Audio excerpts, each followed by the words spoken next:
What up, hotheads? I'm Henry, and this is Blaze the Roof, and I'm not wearing any pants. This week we're reviewing a sauce named Alchemist Ghost Pepper Hot Sauce.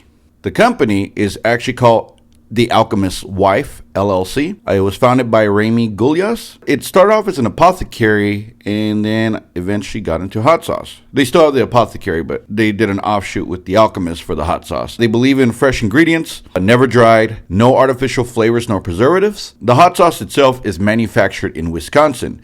The apothecary started off in Chicago, or one of the cities, I think Evanston. It's manufactured in Milwaukee. So we're going to talk about Milwaukee, Wisconsin. Milwaukee, Wisconsin, first of all, they do have a statue of the Fonz. So Philadelphia is not the only city that is commemorating a fictitious character. The QWERTY typewriter was invented here by Christopher Latham Scholes. The Milwaukee Wave is the oldest soccer team in the United States. Carmex was created here, so those of you who rely on them to keep your lips from getting chapped, have them to thank. Milwaukee hosts what's known as Summerfest. I've never heard about this, but apparently it's the largest music festival in the world, and it can get up to 900,000 people. Pretty huge. Another claim to fame for Milwaukee was that Teddy Roosevelt got shot here. Famous people from here include the lovely Heather Graham, comedic genius and legend Gene Wilder was born here, as were the Zucker brothers. A lot of really funny people there. Also, the ever so flamboyant Liberace was born here. Dan Harmon, creator of Community and Rick and Morty, someone that I admire his work greatly. Gourmand Jeffrey Dahmer was born here, as was Rachel Brosnahan. I remember seeing her in House of Cards, in a topless scene that I'll never forget. And then for her to become such a star with Marvelous Miss Maisel, incredible show if you haven't seen it. And she's perfect in it. So let's look at the packaging. So one of the things I did remark on was a few of the labels. I bought I think a 6-pack of these, and some of the labels are put on very crooked.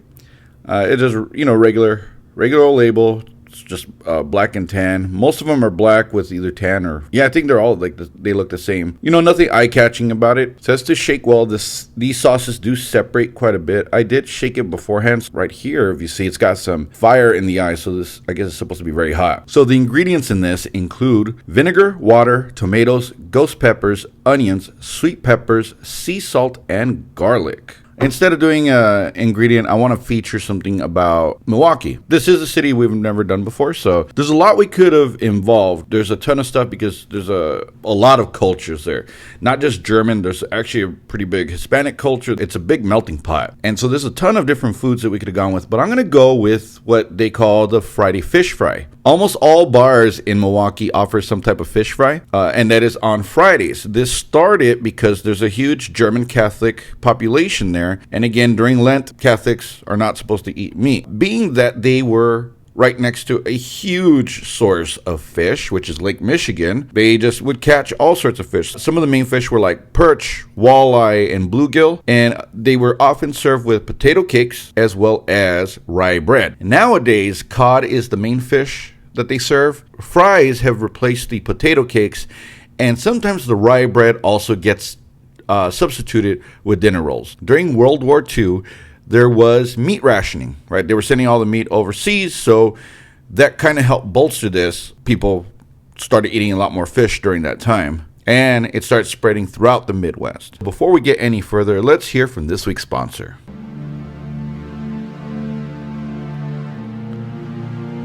With advancements in AI, doctors no longer need to operate colonoscopes. Introducing Probiotics, the first fully robotic and automated colonoscope. It'll navigate all of the twists and turns of your intestine with masterful precision. Probiotics only has a 5% failure rate that ends up in a torn rectum. Probiotics, the future is within.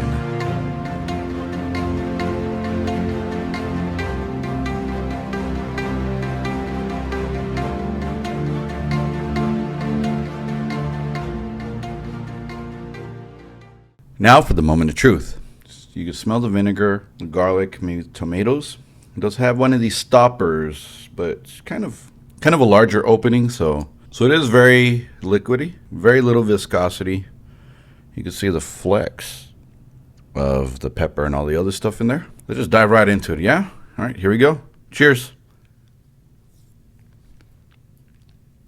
All right, the initial taste is tomato.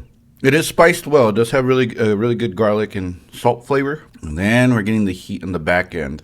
If anything, it's a middleweight because ghost pepper's hot. I mean, it's very hard that you can make a ghost pepper sauce be weak, right? But like on the lower end of middleweight. It is spiced well, which offsets the vinegar and the water because I think it is a little bit of a watery sauce. It's a decent sauce. What would I put this on?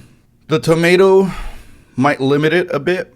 It doesn't have a strong vinegar taste, which is the good part. So you could probably put this in a lot of things. Makes it pretty versatile. However, just a tomato might throw it off a little bit. I mean, this would probably go. This would go good on morning stuff, right? Obviously, eggs, frittatas, omelets, that kind of stuff would be good. Chicken. I don't know about barbecue because again, it depends if you like vinegary sauce or not. But again, this one doesn't have too much vinegar. Would I buy this? So it's not a sell, but I'll use the rest of the bottle, but it's not a one that I would have on my rotation or that I would be like, oh yeah, go out and get it. It's a must have, right? It's okay. Can't win them all. Next week, I'm going to be reviewing a sauce from my friend named Swayze's Firecracker Sauce. It is locally made here in Austin. Until then, I'm Henry, and remember, spice up your life. Take care.